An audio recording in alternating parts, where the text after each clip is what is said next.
Welcome to another Petishku, a bite-sized chat about current topics.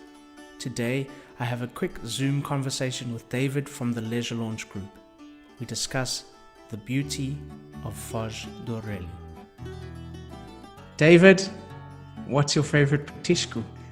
Well, now that we're in Foz do Arelho, it can only be one, a meijoas.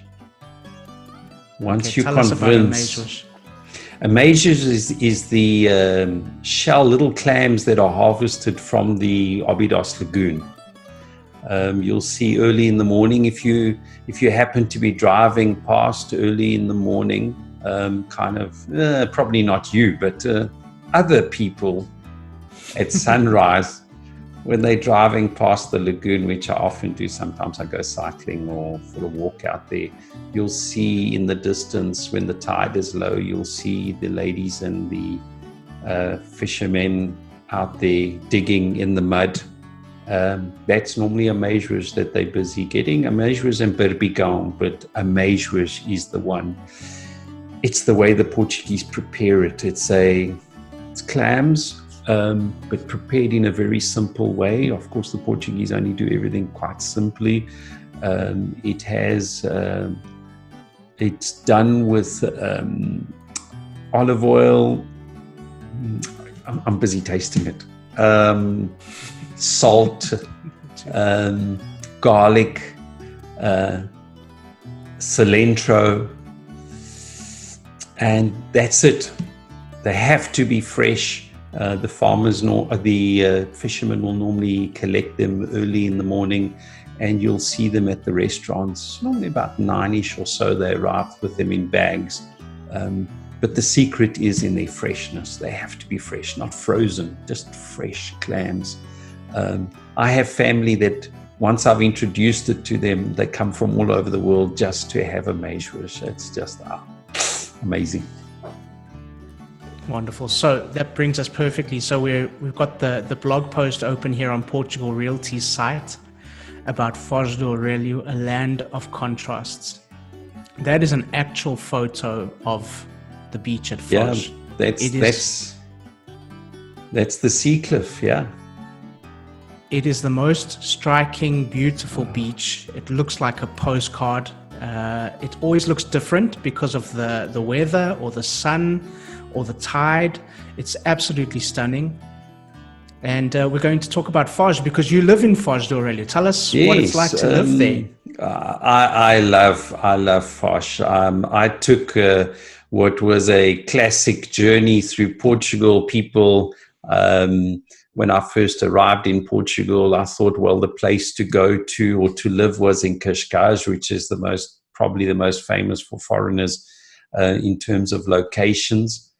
And as we settled into the country and we started traveling, the first time I arrived in Foz, just on that lagoon, I was just like, wow. You don't have too many places left like this in Europe. And the fact that the Portuguese have managed to protect it in all of this and the way that they care for this region. And we fell in love with Foz.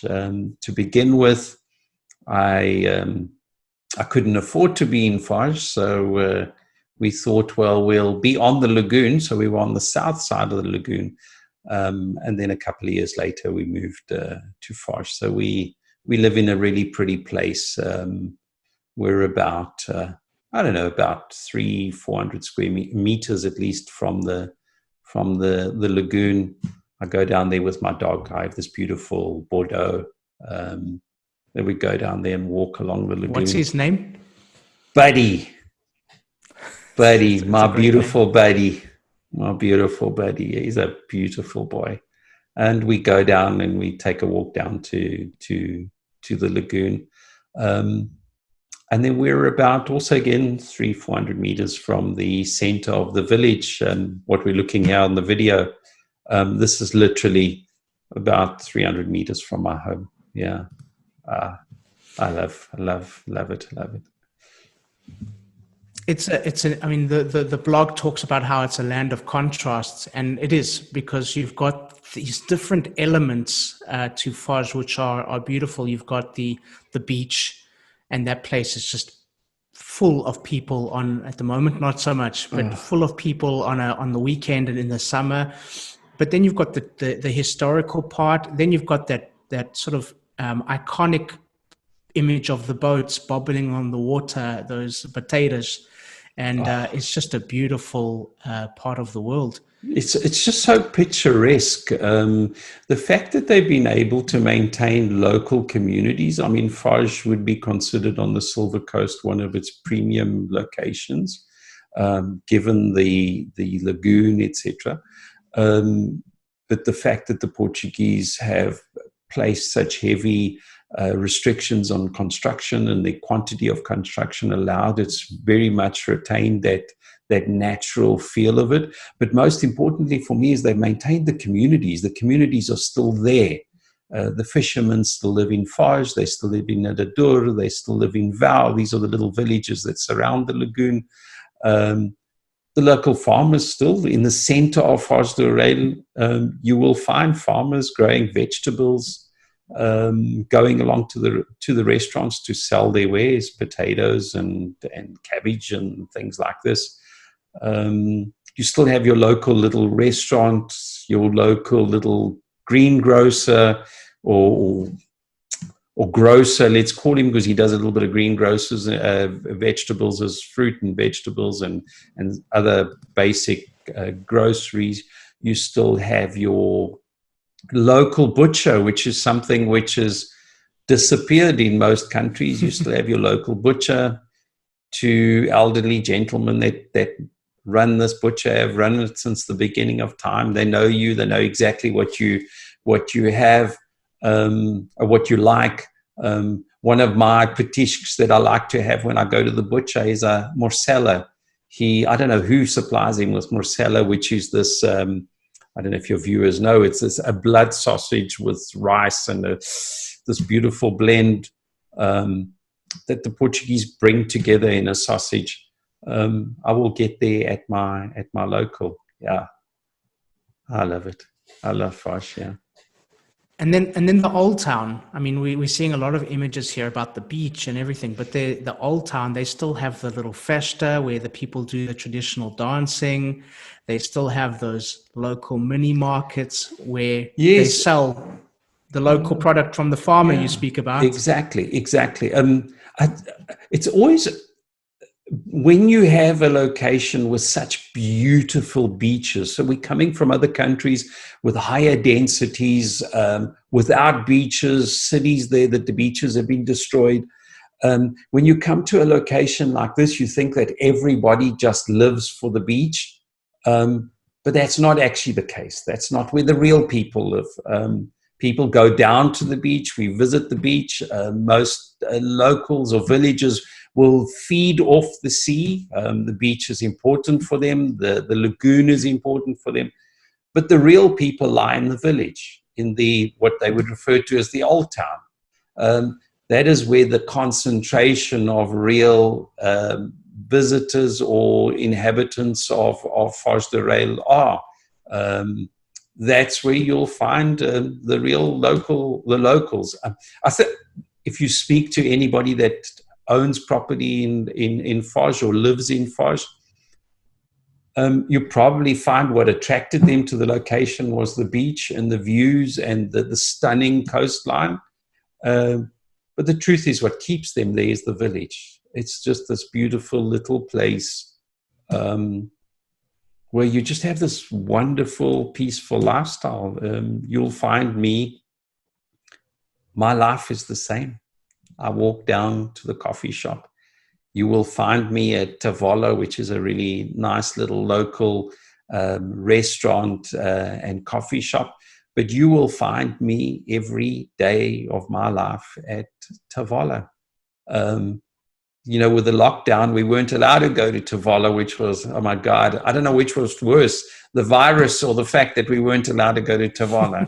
But fortunately, it's opened up again, and we're there, and they're allowing us in, and we're like, oh my God, it's It's just this whole lifestyle. People know you. They know where you sit. They know what you like. As you're walking down the road, they just know you. Portuguese are such wonderful, polite people. And incidentally, sorry, Dylan, incidentally, that's where you will get the best ameijoas in the world. If you want to taste ameijoas, you have to go to Tavola. They do the best ameijoas in the world. Yeah. Okay, so you left out a little ingredient, which after they've done all of this preparation with the garlic and with the coentro and with everything, just at the end, before they put it in front of you, they squeeze lemon juice over the top of the ameijoas. Remember? You're right. And I can attest that Tavola does great ameijoas. Great ameijoas, yeah. Okay, so great Petisco, great location. I'm going to put some links in the show notes for people to watch that video, to read about Foz do Arelho, but really people should visit, shouldn't they? Absolutely. Foz is just a place that's just so special.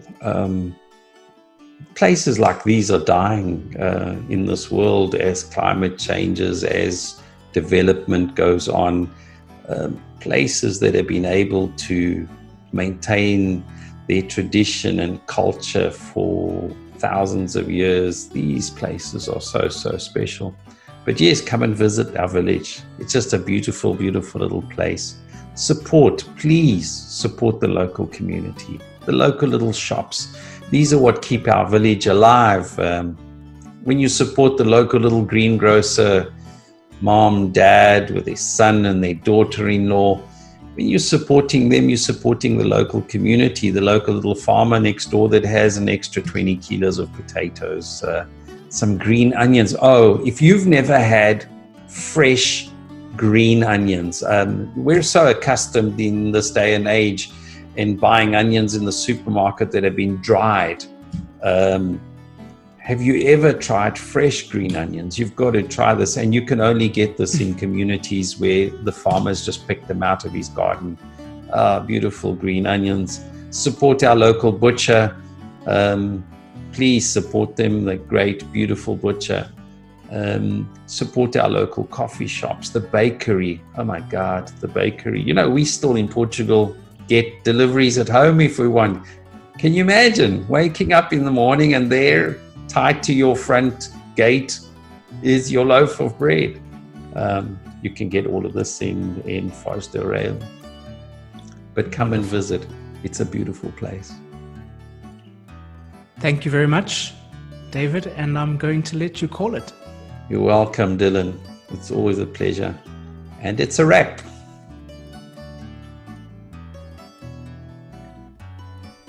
Please subscribe, share with your friends, give us a thumbs up, and please leave a comment or a review. We'd love to hear from you. Welcome to the Simple Life.